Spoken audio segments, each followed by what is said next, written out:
రెండవ అధ్యాయం కంటిన్యూషన్. బాబాకు దీపాలు పెట్టడం అంటే ఎంతో ఇష్టం. ఆయన రోజు దుకాణంలో నూనె తెచ్చి రాత్రంతా మసీదులో దీపాలు వెలిగించి ఉంచేవారు. రోజు అలానే నూనె ఇవ్వటం దండగని తలచి ఒకరోజు ఆ వర్తకుడు నూనె లేదన్నారు. బాబా నిశ్చితంగా మసీద్ చేరి నీటితో ఆ డబ్బా కడిగి ఆ నీరు త్రాగేశారు. తర్వాత ప్రమిదంలో నీరు పోసి ఒత్తులు వేసి వెలిగించారు. దీపాలు చక్కగా వెలిగాయి. గ్రామస్తులు హృదయాల్లో చీకట్లు తొలగి ఆయన క్షమాపణలు వేడారు. ఇష్టం లేకుంటే ఏమీ ఇవ్వనక్కర్లేదు, కానీ లేదని అబద్ధం చెప్పవద్దు, ఇవ్వను అని చెప్పాలి అని హితం చెప్పారు బాబా. ఈ లీల సంగతి ఆ ప్రాంతమంతా పాకింది. మెరుపు ఉరుము రానున్న కుంభవృష్టిని సూచించినట్లు మానవాళికి ఆయన నుండి దివ్యలీలలు వర్షిస్తున్నాయని తెలిపే శంఖారావమైంది ఈ లీల. నిజానికి ఆయన మసీదులో నివసించాక ఆయన చరిత్రలో మరొక ఘట్టం ఆరంభమైంది. ఆయన తరచుగా నీమ్గావ్లో త్రయంబక్ డేంగలే ఉరఫ్ బాబాసాహెబ్ డేంగ్లే ఇంటికి వెళ్ళేవారు. అతని సోదరుడు నానాసాహెబ్ డేంగల్ పాపం 2 వివాహాలు చేసుకున్న సంతతి కలగలేదు. కేవలం సాయి అనుగ్రహం వల్లనే బిడ్డలు కలిగారు. ఒకనాడు త్రయంబక్ డేంగలే పొలం పనులు చేస్తున్నాడు. ఒక కూలి మనిషి తన బస్సు బిడ్డకు ఒక చెట్టు క్రింద నిద్రపుచ్చి పనిచేస్తున్నది. అకస్మాత్తుగా వర్షం ప్రారంభమయ్యేసరికి అందరూ పక్కనున్న పాకలోనికి పరిగెత్తారు. వెంటనే ఆ తల్లికి ఆ బిడ్డ గుర్తుకు వచ్చి పరుగున వెళ్లేసరికి బిడ్డ పక్కనే బాబా నిలబడి కాపలా కాస్తున్నారు. సాయి ఆమెను చూస్తూ బిడ్డ సంగతి మరిచినందుకు మందలించారు. ఆ తల్లి ఆత్రంగా బిడ్డను ఎత్తుకునేలోగా అదృశ్యమయ్యారు బాబా. ఆ తర్వాత విచారిస్తే ఆ సమయంలో ఆయన షిరిడీలో ఉన్నారని తెలిసింది. సాయి వేప చెట్టు క్రిందనున్నప్పుడు ఆయనకు ఒక మత చిహ్నమే లేదు. కానీ ఆయన్ను భక్తులు మసీదులో ఉంచాక ఆయన ముస్లిం అని సంకోచం కొందరికి కలగసాగింది. సాయి దాని నుండి తప్పుకోజూడలేదు. అది నేటి సమాజంలోని మతద్వేషాన్ని తొలగించామన్న భగవతాజ్ఞతగా తీసుకున్నారు కాబోలు. ఓర్మితోనూ పట్టుదలతోనూ దానిని ఎదుర్కొన్నారు.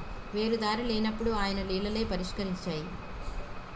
ఈ లీలకు రంగస్థలమైన ఆ శిథిలమైన మసీదు పట్టుమని 2 గదులను మించి ఉండదు. మసీదులోని నేలలో మోకాళ్ళ లోతు గుంతలుండేవి. అందులో ఈశాన్యం మూల కేవలం ఒక గోనెగుడ్డ మీద సాయి కూర్చునేవారు. ఆయన ఎదుట ఆగ్నేయ దిక్కున ఆయన నిరతాగ్నిహోత్రము లేక ధుని నిర్వహించేవారు.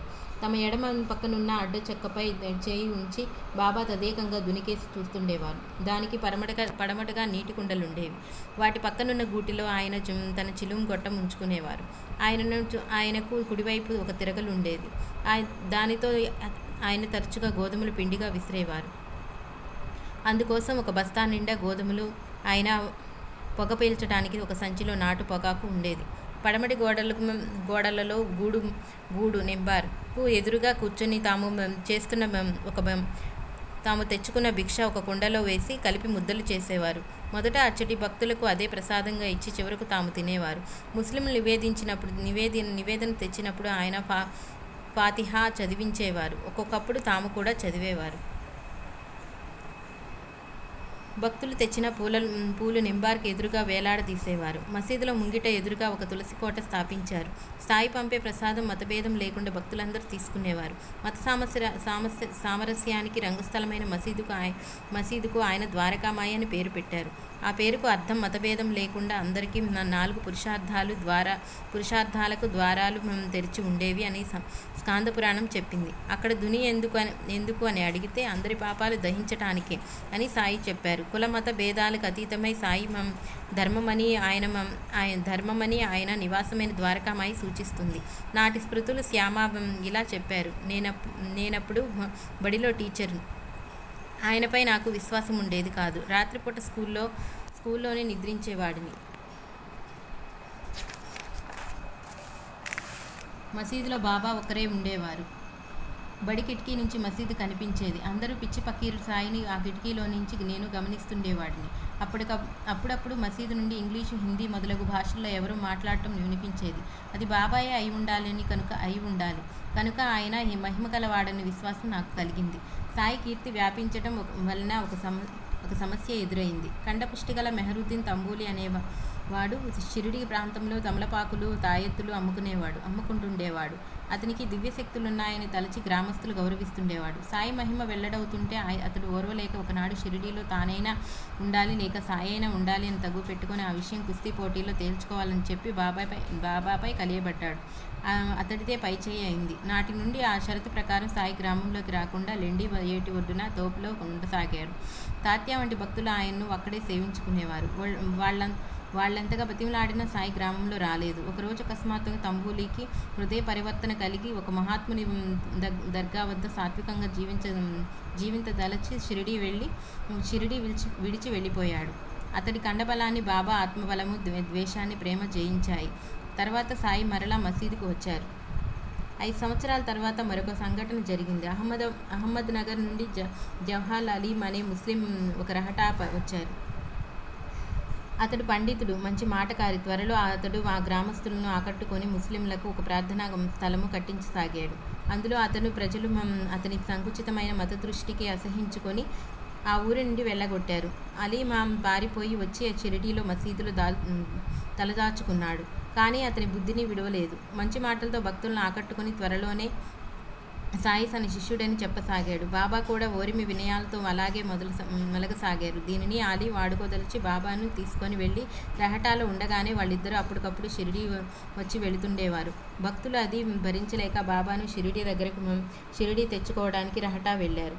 ఇక్కడ ఈద్గా మా దగ్గర బాబా ఎదురై అలీ నన్నెలాగూ పంపడు, అతడు పంపక నేను రాకూడదు, అతడు ముక్కోపి, మిమ్మల్ని చూస్తేనే విరుచుకుపడతాడు, అతడు వచ్చేలాగా మీరు తిరిగి వెళ్ళిపోవటం మంచిది అన్నారు. అంతలో అతడు వచ్చి వారి తలంపు విని ఉగ్రుడయ్యాడు. చివరకు రాజీ కుదిరి గురు శిష్యులిద్దరినీ షిరిడీ తీసుకొచ్చారు. త్వరలోనే అలీ ప్రవర్తన నచ్చని భక్తులు అతన్ని దేవీదాసుకు వేదాంత చర్చ పెట్టారు. అందులో యువకుడైన దేవీదాసు ముందు వృద్ధుడు అయిన పండితుడైన అలీ పరాభవం చెంది మరో రోజే ఎవరికి చెప్పకుండా బీజాపూర్ వెళ్ళిపోయాడు. తర్వాత ఒకప్పుడు అతడు పశ్చాత్తాపం చెంది భక్తి శ్రద్ధలతో బాబాను దర్శించాడు. బాబా మాత్రం అతనిలో ఎంతో ప్రేమగా వ్యవహరించాడు. ఆయన మొదటి నుండి సాధువుకి ఎంత నమ్రత, ఓరిమి ఉండాలో తన ప్రవర్తన ద్వారా తెలుపుతూనే ఉన్నారు. రమణ మహర్షి చెప్పినట్లు జ్ఞానిని జ్ఞానే గుర్తుపట్టగలడు, కానీ అలీ గ్రహించడానికి అంతకాలం పట్టింది. ప్రేమ, ఓరిమితో కూడిన సత్యము జయించింది. దేవీదాస్ ఆ పరిసర గ్రామాల్లో వైద్యం చేస్తుండేవాడు. ఒకనాడు అతన్ని సాయి స్త్రీలకు సాధువెంత దూరంగా ఉండాలి అని మందలించారు. కారణమేమో ఎవరికి తెలియలేదు. కొద్ది రోజుల తర్వాత శ్రీమంతురాలు అతని గురించి దుష్ప్రచారం చేస్తానని బెదిరించి అతన్ని లోబర్చుకున్నది. అప్పుడు సాయి మాటలకు అర్థమేమో తెలిసి అతడు ఆ ప్రాంతమే విడిచి వెళ్ళిపోయాడు. జానకీదాస్ మాత్రం సాయి హెచ్చరికలను జాగ్రత్తగా పాటించేవాడు. చివరకు అతడు షిరిడీ నుండి వెళ్తుంటే భక్తునికి ఘనమైన వీడ్కోలు చెప్పారు. అప్పుడు అతన్ని దివ్య వశస్సు వెలుగు రూపంలో మారుతి విగ్రహంలో లయమైంది.